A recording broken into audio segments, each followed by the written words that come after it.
The Legislative Council, or LegCo, election of the Hong Kong Special Administrative Region will be held this weekend. A total of 153 valid candidates have been nominated for the election, and nearly 4.5 million registered voters are expected to cast their ballot. This election is the first after the improvements of the electoral system in Hong Kong earlier this year. The improvement ensures the Hong Kong SAR is administered by patriots, enabling Hong Kong to properly carry out the principle of one country, two systems. Chief Executive of Hong Kong SAR, Carrie Lam, has encouraged Hong Kong residents to vote, saying the election is important. Earlier, I talked to Professor Lau Siu Kai, the Vice President of the Chinese Association of Hong Kong and Macao Studies. He's also the former Principal Advisor of the Central Policy Unit of Hong Kong SAR government. As a Hong Kong insider, here's his views about the upcoming election.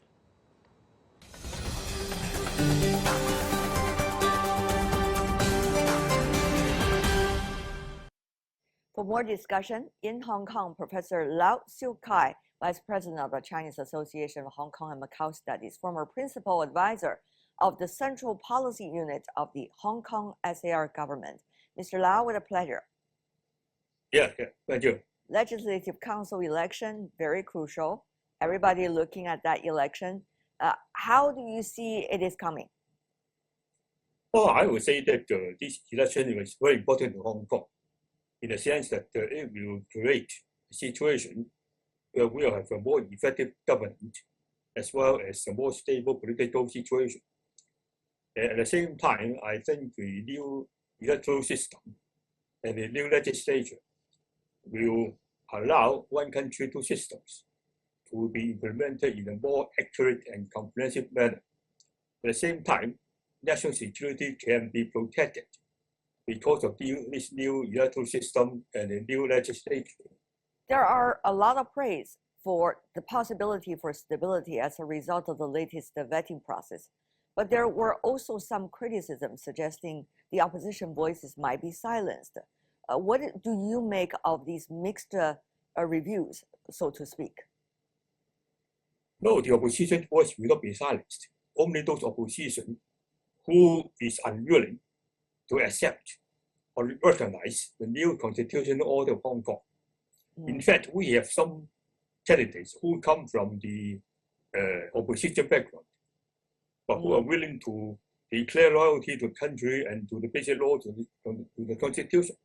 If you look at some of the coverage of the election in Hong Kong, particularly in the Western press, so to speak, you will see a very different version. How would you reconcile, your version of explaining about this election and also the version made in the stories of the Western press? Well, the Western media and the Western politicians are hostile to both Hong Kong and China. In fact, they are the supporters of those opposition elements. They want to see Hong Kong adopting a Western model of democracy, which will allow anti-China, anti-communist elements to control the Hong Kong government and turn Hong Kong into a base of subversion against China.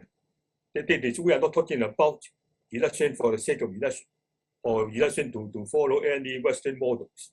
We need to look at the matter from Hong Kong's perspective, from China's perspective, to see whether the election serves the purpose of making sure the one country, two system is successfully implemented and that Hong Kong's prosperity and stability are preserved. And the national security is also safeguarded.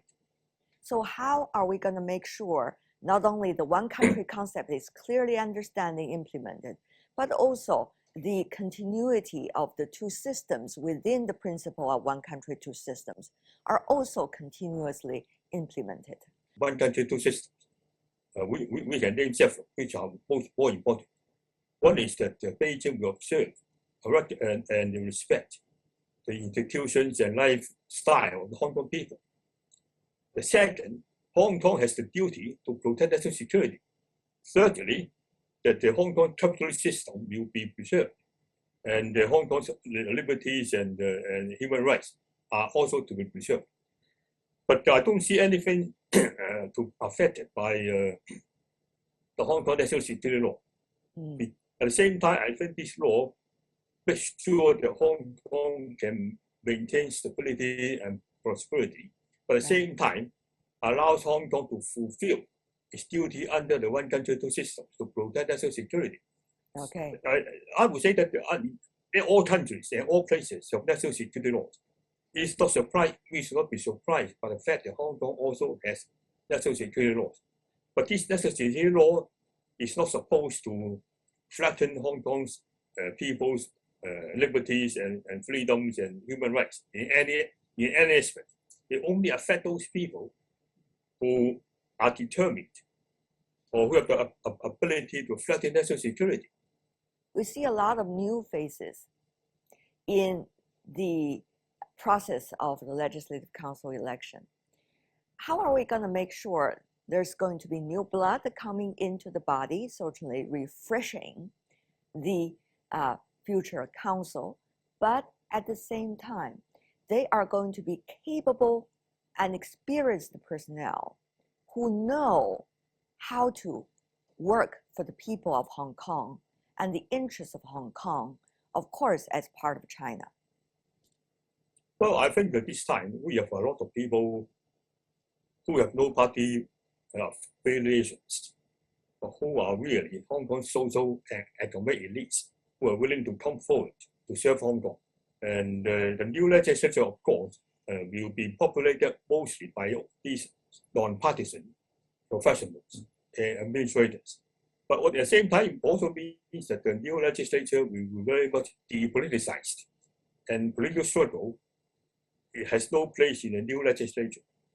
I would say that many of the new legislators have a lot of public service experiences, and I don't think they have difficulty becoming successful legislators. And because of their professional expertise, they should be even more capable of overseeing and monitoring the activities of government to make sure that government can serve the people better. And I would also expect these new legislators, whether they come from geographical elections or other elections, I think both they themselves and Beijing expect them to connect the people more closely in the days ahead, so that in fact that the most Hong Kong people would like to see Hong Kong's social, economic, and lively issues addressed by the new legislature. To you, what does this new election process that we have already witnessed some Legislative Council election is also going to be part of that. After the national security law being implemented, how do you see this new process now?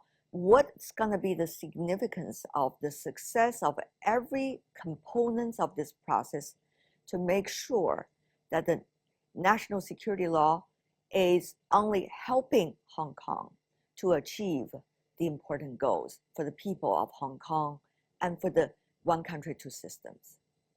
Hong Kong national security law will allow Hong Kong to return to a normal or healthy political situation. And on that basis, we can have other good things to come, such as prosperity, stability, and the national security.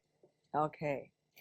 Professor Lau Siu Kai, who is the former advisor for the Central Policy Unit of the Hong Kong HKSAR government on the latest election process of the Legislative Council in Hong Kong. Thank you so much, sir, for joining us. Thank you. Really appreciate it.